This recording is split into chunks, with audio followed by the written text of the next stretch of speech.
and managing arousal levels, whether the guests are sitting down and the dog is all over them on the couch. Promise you, Grandma Eddie does not want dog fur over her nice Sunday dress. So I don't know why I said that.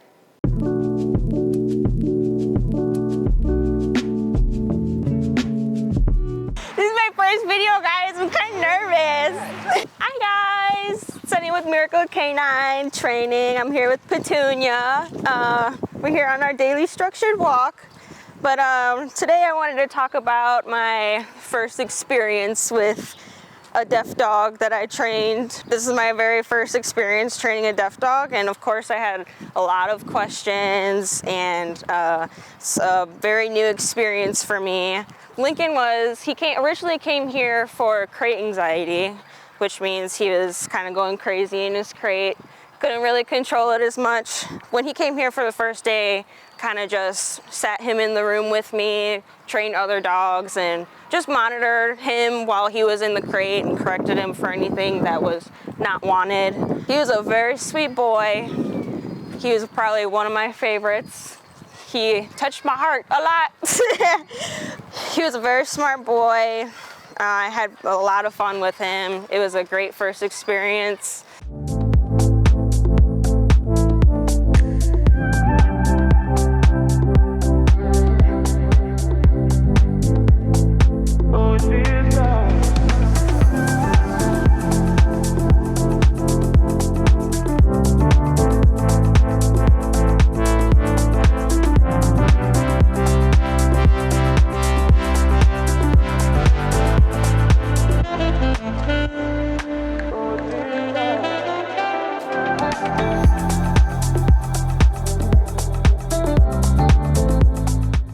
Hi everyone, I'm Seamus. I'm Senni. We are the two board and train trainers here at Miracle Canine. Today we wanted to kind of go over some common questions that we get a lot from new owners, new clients that are bringing their dogs in for the 4-week board and train.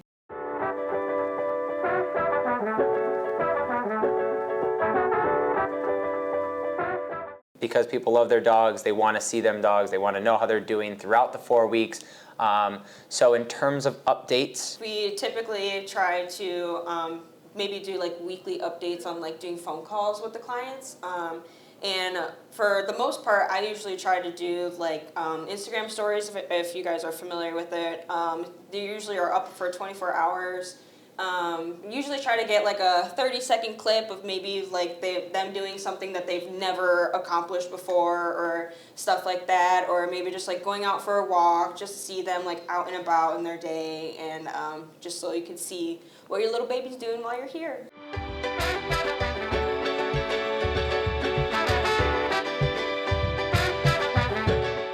we typically don't allow it. Now, if you come to drop off more food or something and your dog is there, right, we're not gonna like hush them away, you know, but it is something that we typically don't allow visits during the 4-week board and train, just for the fact of your dog's in training mode and we kind of want to keep them in that training mode. And a lot of times, especially if it is a dog, you know, say a puppy or just a dog in general that gets very excitable, jumping, barking, stuff like that, those behavioral issues, those kind of things that we correct for very early in the training session, sometimes we are having to do that throughout the 4 weeks. So it's something that we like to kind of stay on top of it, and having you kind of come in and kind of redoing that, we would just need to be correcting for it, and it's just something that sometimes it's easier to kind of keep it low level stimulation over that 4 weeks so that we can, by the time they're done with the training, it's very clear and understood of what that mistake is. That is why we always extend, you know, the phone calls and the video updates and all that stuff, answering any questions that you may have about any situation, whether it's the training, whether it's their stay, whether it's their food, whatever it may be.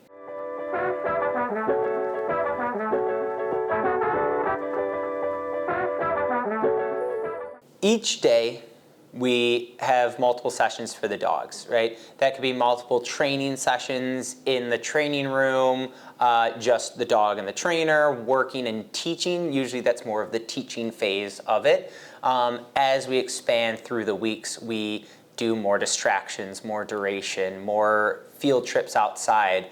But it's also something that with socialization, with walking, we will incorporate those in as our sessions as well. So it's not always in one room working alone with the trainer, typically just for that teaching phase and then getting them out. We typically try to do like 5 days a week, and then we get a break, and then the dogs also get a break. So then they get the time to just sit in their crates, kind of recoup their day and their energy and stuff. And then if there are social dogs, we will typically try and get them out throughout the day and stuff like that. Even if they're not even training or anything like that, we still like to get them out and about and be around more of outside things and stuff like that they're not familiar to. Oh, another thing too is grooming as well. Yeah. We do a lot of grooming, handling, desensitization, stuff like that. But also to go into kind of days off too, we have a phenomenal kennel tack staff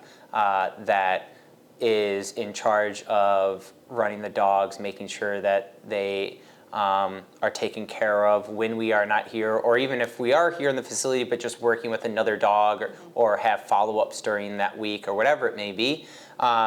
So even if our attention isn't necessarily on them all day, there is someone that is tending to them.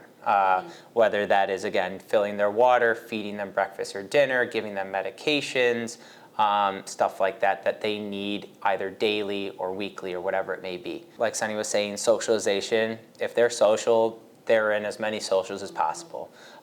We want to not only keep them stimulated, but continue to work on that, whether it may be super social or supervised kind of dogs. But for the ones that maybe need just a little bit more alone time and stretch their legs as well, we do have our selection of toys and tug toys and balls that we have as well, that that we can play kind of alone with the dog, so that they too can kind of have their time alone as well.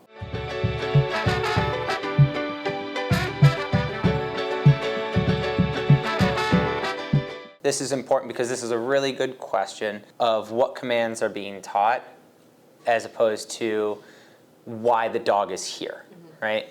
So every dog here gets trained, regardless of the reasons why they're here, their age, their breed, whatever it may be.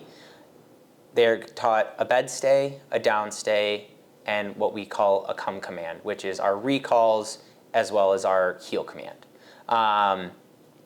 That's kind of our basic commands, right, that we teach the dogs. Keep it very simple, and not only for the dog to eliminate confusion for them, but also transferring it home to the owners as well.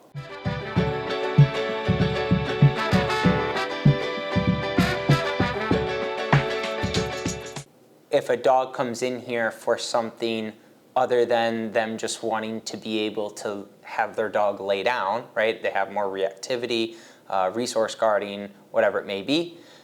It is something that we will gear their kind of sessions or walks or socializations, like we were talking about before, to those specific needs that that dog needs to kind of need help working through.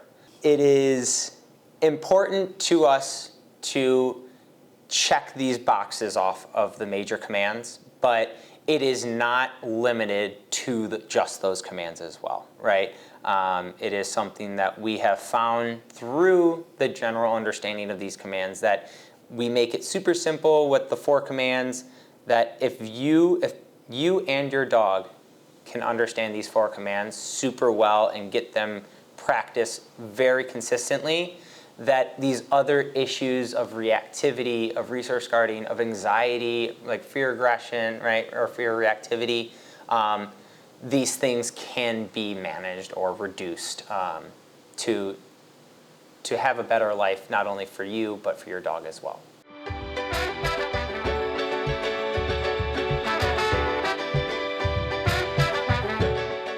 We're not necessarily teaching the command. We are proofing the command just so we can use that command to use it into new environments and new situations, and basically everything that's just like new for them. And we're going to implement the durations just so we can use it around more distractions.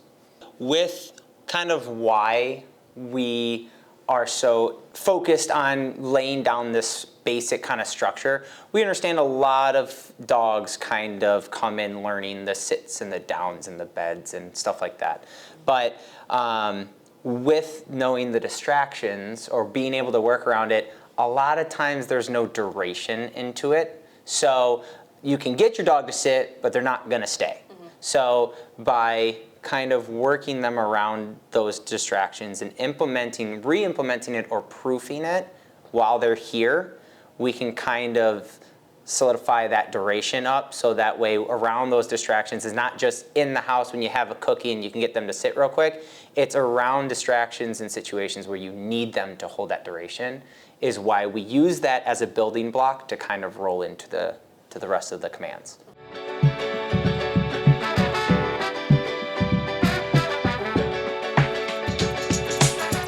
In terms of customizing our program, we do have our commands that we teach, but it is something that with the more specific kind of issues or goals that you have set for the board and train, we do try to specify or focus a little bit more specifically on those issues and those goals so that they obviously can get worked through. The beds, the downs, the recalls, and obviously the heel command all can kind of incorporate some sort of stability, right? And that's really the duration of all of these commands, regardless of the situation that dog is in or that you are in with that dog, right? Whether it's in a house, outside, on leash, off leash, whatever it may be, you know that with those 4 commands, you can have them do it and be specific to working that duration in that moment around whatever that maybe trigger or stimulation might be. So yes, we kind of gear it, but we do have our program because it works, and we know that through those we can branch off so many other different goals or fixing different goals with it.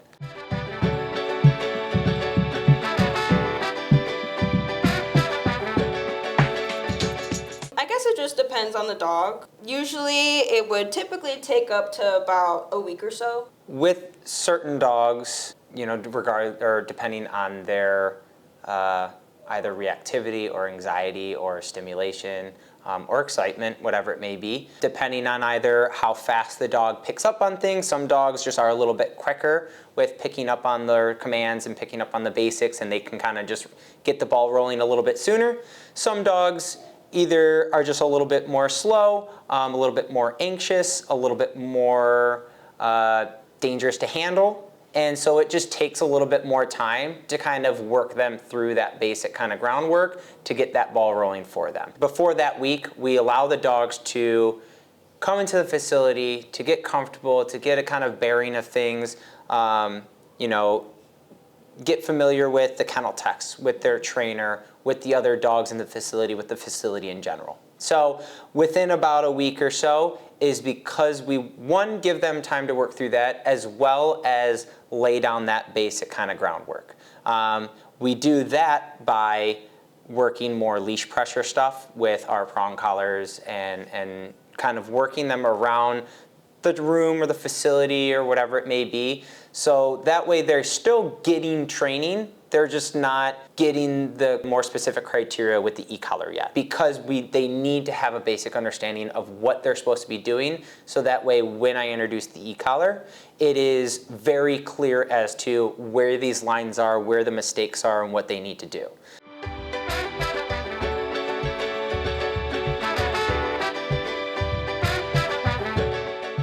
Our job here at Miracle is to spend time with your dog, to get those sessions, to get them taught what they need to do and work through the issues that they've had, to set them up for success going home, right? When those 4 weeks are done, owners come back for what we call our send home. It's a 3-hour session where we take the time to kind of catch the owner up on what the dog's learned, right? At this point, the dog is typically 4 weeks ahead of the owner, so it takes some time to get the owner caught up to how to do the commands, how to hold them accountable to duration or the criteria, what to do in certain situations if the dog is reactive on leash, resource guarding, or fear reactivity. So we take our time to answer these questions, to work through these situations. I always recommend bringing a notebook because it is a lot of information, so you can jot things down. 3 hours. 3 hours, it's a long time. And then even after that, obviously there are going to still be questions coming in, and so I always have that communication open to email and phone calls, and so that way, you know, even after going home, the owners always have that accessible to answer any questions, clarify anything that they need to. So that way the transfer from the facility to home is always as smooth and as positive as possible. With that then comes our follow-up support. Our follow-up support, we offer a year of follow-up support with our 4-week board and train, completely free with the program. It is something that I always push for the owners to kind of use. Because it's included, I always encourage it, because it's something that is where we really get into the proofing, and that is where we really start to see the owner kind of take that control position of that, in that respect position of kind of that dog, right? It's something that I can spend the 4 weeks and get that and teach the dog everything, but with the owners, it needs to transfer to them, and for that to be possible, they need to know what to do. So follow-up supports are always the most important part of it, where we spend about an hour regardless of what we do. I always, you know, kind of offer it to the owner of what they want to focus on, clarify, work through with that dog, so that way not only we can keep that understanding of the dog's commands clear, but we can also boost that owner's confidence and understanding, so that regardless of the situation, whether it's simply just hanging out in the bed stay when they're watching TV at night, or going to the park and running off leash, right? They have that understanding and confidence. What's up, you guys? It's Bridget with Miracle Canine Training. I hope you are well. So today we wanted to talk about having a successful holiday season with your dog, because we see a lot of extra visitors coming around our house in the holiday season, whether that's trick-or-treaters knocking at the door, people coming over for Thanksgiving or Christmas. And it's actually one of the busiest times of the year for emergency vet visits, because dogs are getting into shenanigans. They're eating our Halloween candy. They're getting the turkey off the counter. So we just wanted to discuss some solutions to help you have a smooth season and enjoy it to its fullest potential. One of the number one things I'm going to recommend is don't feel bad about putting your dog in the crate, especially if there's a lot of chaos going on. You're having people in and out of the house. That can be an extremely difficult time for you to manage your dog or have eyes on it, supervise them, not only with people and guests, but you know, they could slip into the kitchen and get something off the counter that they shouldn't eat. We hear countless stories that the dog got the entire Thanksgiving turkey, and we don't want that to happen. So we have to reduce the risk of those things happening. And if we're running around hosting a party, answering the door for trick-or-treaters, it can be a really difficult time to have that supervision. So do not feel bad about putting your dog in a crate. You'll have to save them a little bit of turkey for later. Additionally, sometimes if your dog is proficient or you've done training with us, a bed stay can be a really good option as well. I do suggest that if your dog is weird with people or is working through something and their bed stay is not great, again, going back to the crating option, some people like when the dog feels a part of their family. So by all means, if you feel like you can supervise and monitor, the bed stay is also a great option to incorporate the dog. Just be mindful that if you leave the room or the guests are present with the dog, that they're not sneaking off that bed stay. Lastly, if your dog is not in a crate or in command, don't wait until the holiday season to start to correct some of the exciting behaviors. Jumping on guests, whether they're jumping on grandma, Uncle Jim comes through the door and they're just cannot contain themselves. Be sure to get on some of those unruly behaviors now, so when we do have people come over, it's not as much of a free-for-all for your dog, and we're able to kind of manage those behaviors as far as arousal level with guests and excitement. It's also important to let our guests know upon walking in, be like, hey, let's not encourage any jumping, because everybody has Uncle Jim that says, dogs love me. They love when I pet them, and they kind of bother or bug our dogs. So it is our job to actively monitor our guests' interaction with our dogs and our dog's behavior during that interaction. Additionally, might be a good time to revoke furniture access when our guests are sitting on the couch, because nobody wants dog fur on them before they eat, their Thanksgiving meal. So we hope these tips help you, and as always, if you need any help, reach out and enjoy your holiday season. Main goals. Resource guarding. Yeah. Okay. Not trusting him with my other dog, because my other dog hasn't gone through the training that he has. Gotcha. He's only like a year and a half. Yeah. But he's super dog friendly. I mean, he's a little, energetic, and I know Kaiser doesn't really like that, but he's kind of grown up around that, so he keeps his distance quite a bit. So it's more so at times when I'm not expecting it, like he's attacked him twice. The other dog kind of keeps its distance. Yeah, Okay. for the most part, yeah, because he knows like how Kaiser is, because he grew up with him, so he knows that he's just like a grumpy old man. He's really good with him. Yeah. But it's just Kaiser. He's just been having moments, and Okay. he's just like kind of getting a little worse. That's why I was like, I can't have this, because I live alone, like with just them. So when the 2 times I had to separate them, it was just like, what if I can't do it by myself? Yeah. Right. So, And he's a pretty big dude, even if he's a little bit older and stuff. yeah, because he's 7, so I mean he's still got years left, but he's compared to Camino, he's a year and a half. So. The resource guarding, what do you typically see? Is it pretty much like, is it his bones, toys? Can it be random things? Like the first time that he went after Camino, it was over literally my bag. Like it was like an overnight bag that was sitting. And that's kind of what I was reading about too. And it seemed like there was no real triggers or anything like that. You kind of just walked by. Like a toy in it or a treat or something. It was my bag, so it's like my belongings. Stuff is pretty good. I mean, you saw he gets up, like he's not 100%, but for the most part, like his downstairs, his commands are pretty good. So for the first like day or two, I'll probably just brush up on it just to kind of like see where it's at.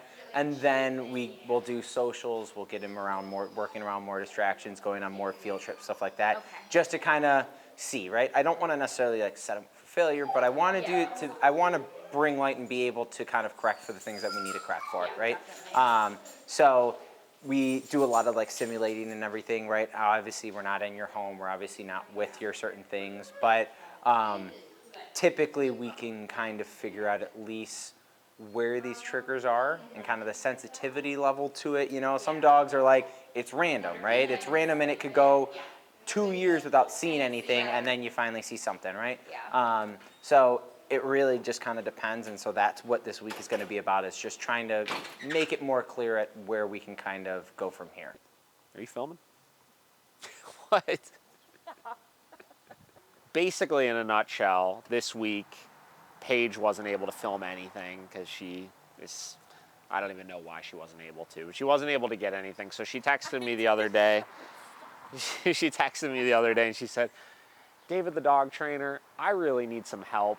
We don't have anything to film. And I was like, don't worry, I got it. I said I got it, right? We got a board and train that just got dropped off. 1 week tune-up. And I was like, you know what? We do all this fun vlog stuff all the time, and it's real candid and this and that. But you know what the people really want to see? The people really want to see us just talk to the camera and train a dog and go through the motions and talk about the process and not work with the clients so much. So that's what we're going to do today. Came through clutch, trying to make sure that we bring some good content for you guys. So we got Kaiser here. Obviously, you guys just saw his intake with Seamus. He's a dog that did a board and train with us, gosh, 5 years ago, 6 years ago, something like that. It's been a hot minute. So Kaiser, originally, I remember when he came to us, issues with other dogs, stuff like that. Worked through all that, did really good. She got a new dog about a year and a half ago, something like that. And she just had some like little squabbles in the house, you know, some issues with some guarding over things, stuff like that, obviously. So we're just working on getting him brushed up, getting him some new skills under his belt, you know, get some better social skills, things like that to help him acclimate to this new dog a little bit better. So that's what we're gonna be doing today. So what I wanna do today is we're gonna kind of walk through the process of what I would do in a 1 week tune-up board and train day one. So he literally just got dropped off a whole 5 minutes ago. We got him outside and we're just gonna put him through the paces. I need to figure out, before we come up with any sort of concrete game plan as far as do this, do that, we gotta figure out where he's at with things. Obviously I've been working some downstays since he came in. He seems to be doing relatively okay with that. So we're gonna start off with a walk here. We'll take him for a little stroll. And as we're walking, I just wanna see if there's any major hurdles that he's having, and we'll kind of work through them from there. So let's get cruising. Kaiser, come.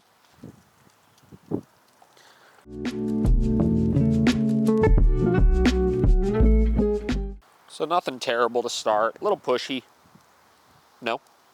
Come. A little bit pushy with his positioning. You can also tell he's a little bit stressed. And a lot of times when we see a dog come in for like a 1 week tune-up and we see a lot of signs of stress once we start working with them right off the rip, a lot of times that leads me to the conclusion that there is some inconsistency as far as the enforcing of boundaries, because a lot of times we'll see it's like in the dog's mind, it's like there's this immediate contrast of like good cop, bad cop, where, you know, at home things are much looser on the walk, which is why right now it's taken a lot more effort for him to be successful. He's trying to push those boundaries, and as he's starting to realize, holy shit, these boundaries are happening again, that creates a little bit of stress. So normal, but something that we're gonna wanna be keep in mind as we work with him and get him kind of confident in working through some of these commands again, and then coach his owner through some of the things she's gonna need to do to maintain a little bit better of a degree of consistency with how she's enforcing those commands, so he's not getting away with as much at home, so it isn't so much of a contrast of like, well, when he comes here, he's gotta be really on, which is hard for him, but when he goes home, it's kind of like, whew, everything loosens up.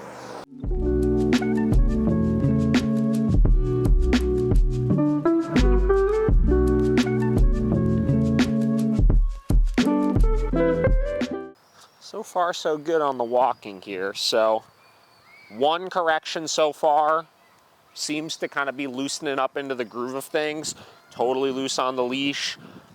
So far, so good. Not much to complain about as far as the walking is concerned. Now we're not around like a ton of distractions by any means, but he is doing well. So that's a positive note to start on. And this is what we kind of do first day. Again, first hour that he gets here, we're just going to kind of work through the motions of things and just see where the weak points are and see where there might be things that we need to focus on. Hi, how are you? Good. What's up, friend?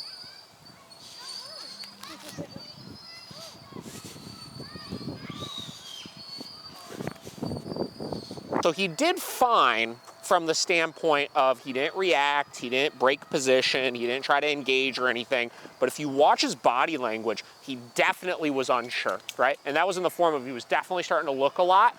And you'll notice his tail went from like, before it was like down, not tucked, but like just in a calmer, more neutral position, to it went straight up, right? Now, we don't get super crazy with body language and you have to know all the ins and outs of it and all that kind of stuff. But anytime I notice a direct change in body language when passing other dogs, it's always a sign that you're not quite done yet. So a lot of people will look at that and they'd be like, boom, leash reactivity is gone, you're good, there's no types of issues or anything like that that you have to be concerned about anymore. But what I saw a dog that was really trying to keep his cool together, but wanted to still react in his mind, right? And you'll actually notice, right, that tail carriage stayed high post-dog until right there when he finally committed to making the mistake. He got a correction for it. Tail carriage is back down to a neutral position now at this point, right? So again, getting back to, you're not totally out of the woods yet. Just because the dog physically did not react yet, we want to see him get into an emotional state of mind where when passing other dogs, we don't see big spikes in arousal or interest or engagement or any of those types of things, and they stay consistent and don't even see that dog as a threat then at that point. So that lets me know that one place we need to work on is passing other dogs here. Now, getting back to why it carried over post seeing the dog until I ultimately gave that correction is because in his mind, he was starting to revert back to what he does with his owner, which she said, she still does see a little bit of reactivity issues here and there. So he generally would react, but he knows right now because I have the leash, something's different. I need to be paying attention to this guy. So he was fighting that urge And then he just started feeling a little bit too big in his britches, where post seeing the other dog, he's like, let me test that boundary and pull off to the side to try to sniff. He got his correction for that. He realized the line is still staying firm with what's expected of him. And now again, we have him back into that kind of respectful, focused state of mind. All right, it's a walk. We diagnosed probably a little inconsistent with the boundaries at home. Some dog pass-by work that we have to do. So next we're gonna move through the list here and we're gonna start working some downstays and just kind of see where he's at with it. Like I said, I did a handful of these in the lobby and he seemed to do all right with it, but we'll just kind of put him through the motions with a couple and see what we get. Guys are down. Good, so nice and smooth getting into position. Holding position pretty well. So not a major issue as far as this is concerned.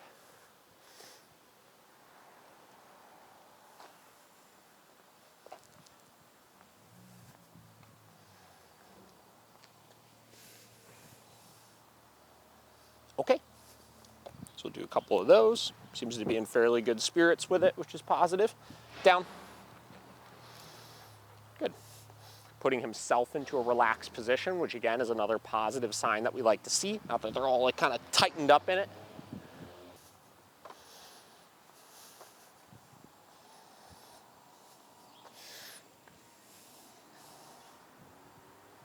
Okay.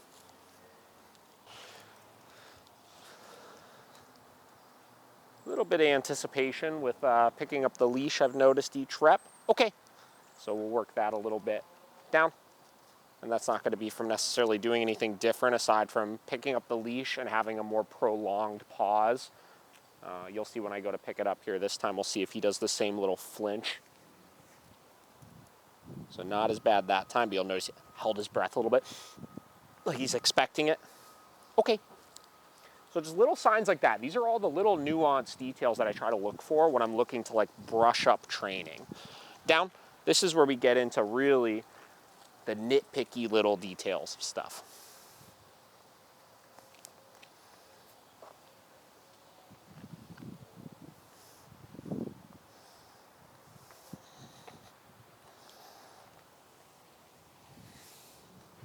Much better. You'll notice that time, little bit of anticipation still, but at least initially when I picked up the leash, we didn't even see a break in the cadence of his panting or anything. Okay.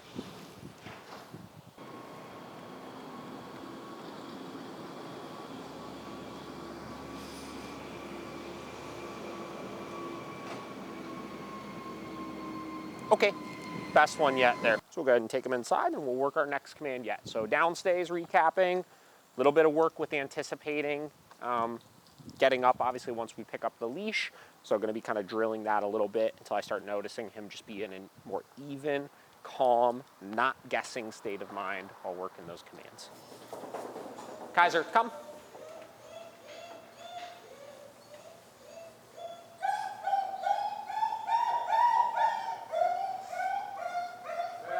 Good. Okay. Kaiser, come.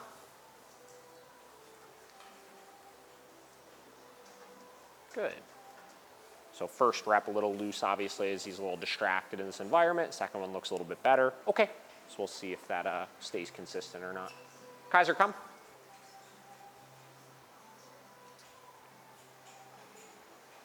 Good job, bud. Okay. Kaiser, come. Good job, bud.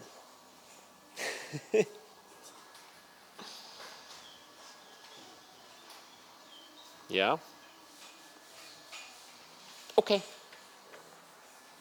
All right, so we'll take a look at the off-leash walking next. So same deal, just our come command. Recalls look fine. Didn't need any corrections. Seemed nice and in the groove with it. A little bit distracted, but focused nicely. So Kaiser, come. See how this looks.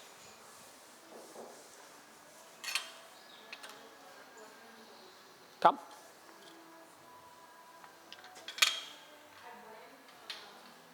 Come.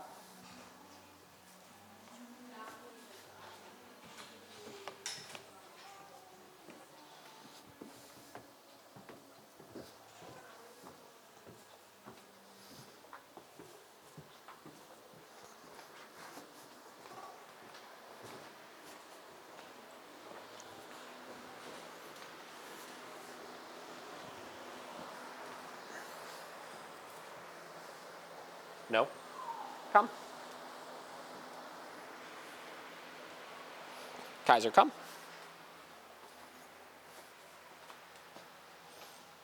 Come.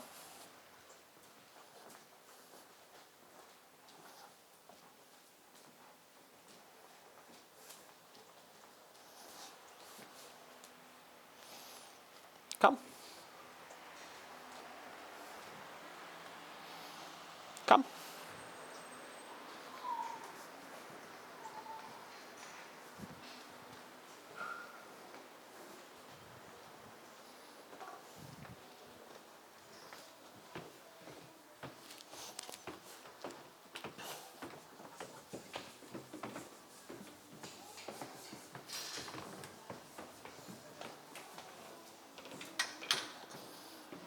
Come. Come. Okay, you're free.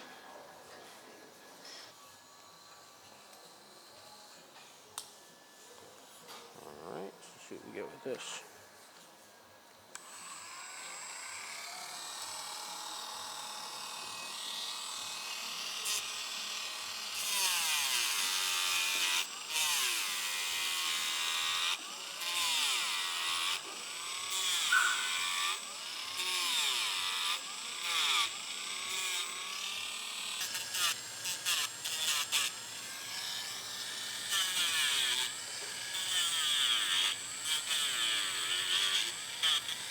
Beautiful. No big issues there either, buddy. So next thing we need to do here is we got to assess sociability, kind of see where we're at as far as that's concerned. Obviously, a lot of the reason for him coming here is making sure that he's acclimating well with her other dog in her house.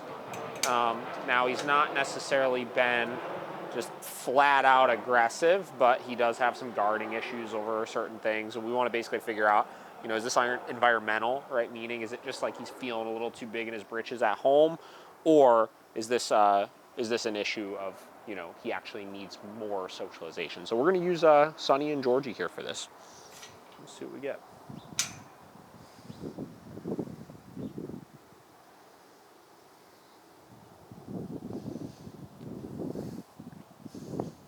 Now, Kaiser in the past has come to daycare years and years ago. Again, he's never been like a flat out aggressive dog, but he can be a little snarky from time to time. So what I want to do is I want to just see what we get. Notice hackles up. He's definitely apprehensive. So we're just going to supervise this, and we're going to see what this turns into. You definitely tell he's not confident with the other dogs right now.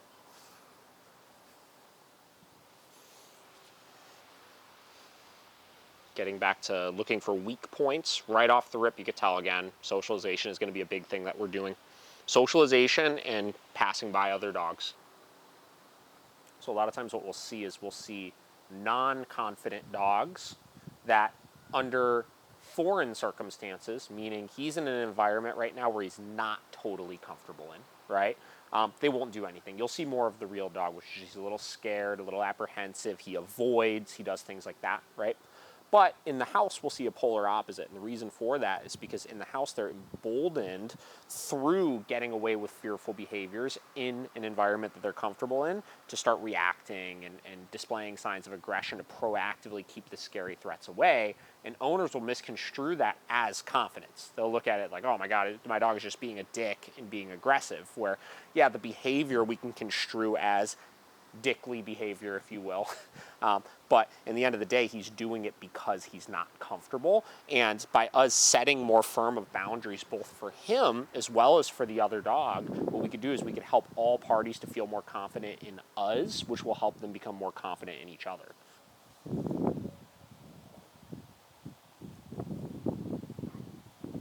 This is funny, right? So I think a lot of people look at like rehabilitating dogs with dog aggression issues as it's got to be this big, dramatic, juicy thing that you're going to watch, right? And sometimes that happens, right? There are times that you let a dog in and, you know, if I was really concerned about the dog, they'd have a muzzle on, but they have the muzzle on and they're right off the rip going after another dog.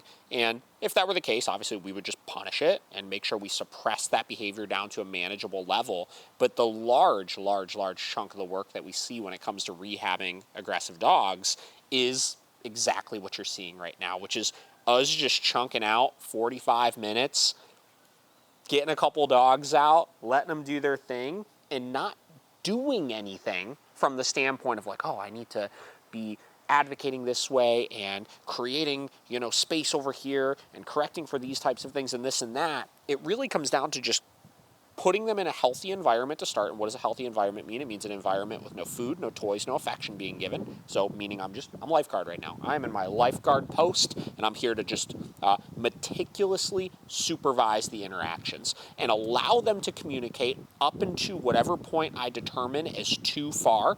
And everybody's gonna have a different line as far as what they set. Generally speaking, I want them to be able to communicate. Little grumbles, little growls, things like that, I'm okay with. I just wanna be there to meticulously supervise it and step in if there's a problem. So if he were to growl and the other dog were to push too much and he were to have to amp the growling up to, you know, something more intense that I wasn't okay with, I would want to be in a position to stop that in whatever form it was that I need to do. But most of the time, if you set the environment up properly, there's nothing for them to compete over, and you let them just kind of work their shit out a little bit, which is exactly what we're seeing here right now. A day, 2 days, 3 days, 4 days goes by, and nothing juicy ever really happens aside from the dog just gets more comfortable, right? So that's 99.9% of this kind of stuff is things like this, you know? And this is where, again, we're day one, right? We're hour one right now with this dog that's here for this brush up, board and train. And this is the information that we're gathering, is where do we need to emphasize things? What do we need to put our time into? And right now it's walks around dogs and dog socialization. Everything else looks really, really good with this dog.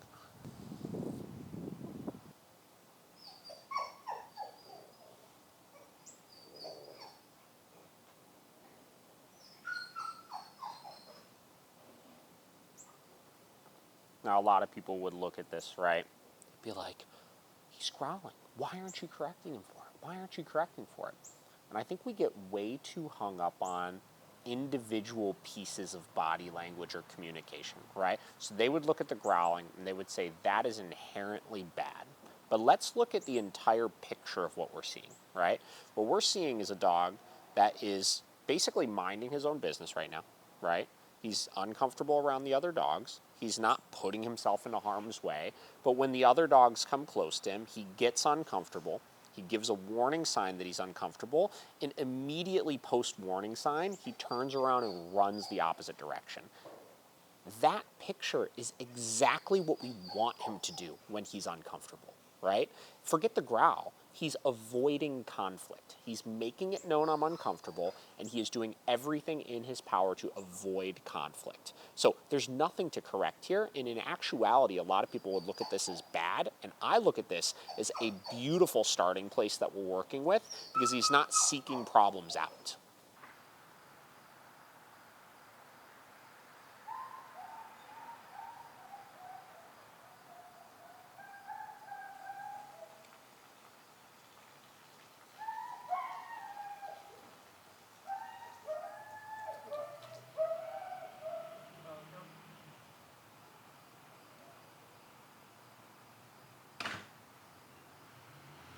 So that's very interesting right there. So we talk a lot about setting up environments for success, right? And generally environments, or the things that we have going on in the environment, can be the things that create problems. Let's use that scenario, for example. And we'll use that, but it could be a toy, it could be food, it could be petting, it could be anything, right? So up until this point, anytime one of these dogs has tried to approach and sniff, what has he done? He's growled and he's moved away. He's growled, he's moved away. And he's minded his own business, frankly, and not put himself in any sort of harm's way, getting too close to the dogs or anything like that. But every time that door is open so far, because his level of curiosity is so much stronger than his concern for the other dogs right now, he ran right over next to the other dogs to investigate what was going on over there. And because he was so distracted by what was going on over there, what wound up happening was when they were sniffing him in those moments, he wasn't caring, right? His brain was tuned into what was going on over there as opposed to them. Now, we could look at that as good or bad. We could look at that as good from the standpoint of, wow, like he just got used to 3 dogs sniffing him and him not growling and walking away because he was a little distracted, which should start to build positive associations. But I look at it in a lot of cases as it could be potentially harmful because it uses this tactic of tricking the dog into a situation they're uncomfortable with, putting themselves over threshold, then suddenly realizing it and exploding. Right? So you have to be very, very careful with that kind of stuff. And that's a lot of the reason why we don't do things like a lot of people say if your dog is scared of strangers, have strangers feed them treats. That's the worst thing you could do because it simulates the exact same thing. The dog really wants the treat and is more distracted by that in that moment. So they're feeding treats. The dog doesn't even realize in their head that suddenly they've put themselves in this extremely vulnerable position next to this person that they would have otherwise been staying away from. Then as soon as the treats are gone, that person goes to pet them, boom, bite happens because you tricked them into a vulnerable place, and that's what a situation like that could potentially do. So there's only so much managing you can do of your environment. Obviously, past food, toys, affection, things like a door opening and stuff like that, those things are going to kind of have to happen naturally, but you want to pay an extra close attention to those things as you're working through this process and be mindful that that could turn into a problem with some dogs. This is good. We're going to end this on this.